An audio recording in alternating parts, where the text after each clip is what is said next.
Hi everyone, welcome back to Her Homeostasis. This video is going to be about my experience on metformin as a female with type 1 diabetes. Quick disclaimer, I'm not a medical professional. I'm not qualified to give medical advice. Please don't take anything I say as medical advice, and please always talk to your medical team before making any medical or lifestyle changes.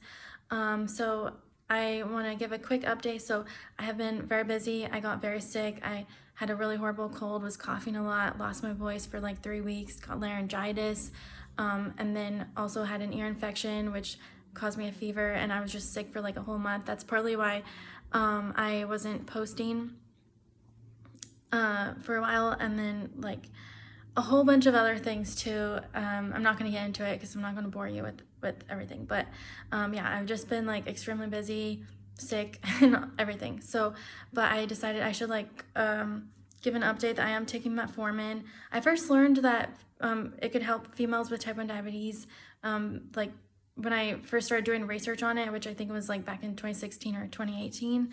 And I have a publication on my website where I mention metformin can help with that issue. My website will be linked down below, heaterhealth.com. But yeah, always talk to your medical team before making any medical or lifestyle changes, because I'm not a doctor. But anyways, so it took me a while to finally decide it's definitely time to go on metformin. But like I told my doctor how, now I had to go down to like 3 carbs per unit, especially, during ovulation and right before my menstrual cycle or my menstruation period.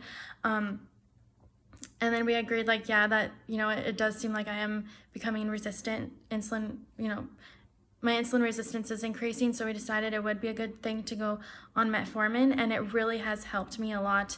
My carb to insulin ratio used to go down to about 3 carbs per unit, like I said, right before menstruation. Now it's 6 carbs per unit, so I'm taking half the amount of insulin for the food that I eat compared to before I took the metformin. So it's really helping me a lot.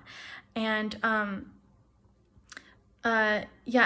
some concerns I had before taking it was I had like 2 main concerns. One was I was worried about having too many lows, but I actually don't think I'm having any more lows than I used to. I have decreased my insulin, so if I hadn't decreased my insulin, then I probably would be having a lot more lows. But maybe when I first got on it, I think like the first week I was, having more lows, but I learned to decrease my insulin. So overall, I don't think I'm really having any more lows. So I was mostly worried that I would have too many lows during the follicular phase, and now it's been about a month, and I'm back in the well, actually, I'm more like in my mid-cycle right now, but I went through the follicular phase again, and I was not having that many lows. So that is, now I realize that concern was not, it was nothing for me to be concerned about personally. In my experience. And the other thing I was worried about was the size of the pill. I do take L-thyroxine for my hypothyroidism, but the pills for my hypothyroidism is less than half this size. So I was not used to taking pills this big, and it really scared me, but I have gotten used to it. So I'm still a little bit scared, but I'm definitely noticing like I'm just able to like swallow it really quickly, and it's really not that bad. Not as bad as I thought it was. It really like concerned me, like the size of the pill, but now I'm used to it. So yeah, I just wanted to give that update. I hope that you found this helpful. Maybe it gives you some ideas. Maybe it alleviates some concerns that you might have of your own, but always, again, talk to your medical team before making any medical or lifestyle changes. Yeah, I'm not qualified to give medical advice because I'm not a doctor. So I hope that you found this video helpful, or at least entertaining or something.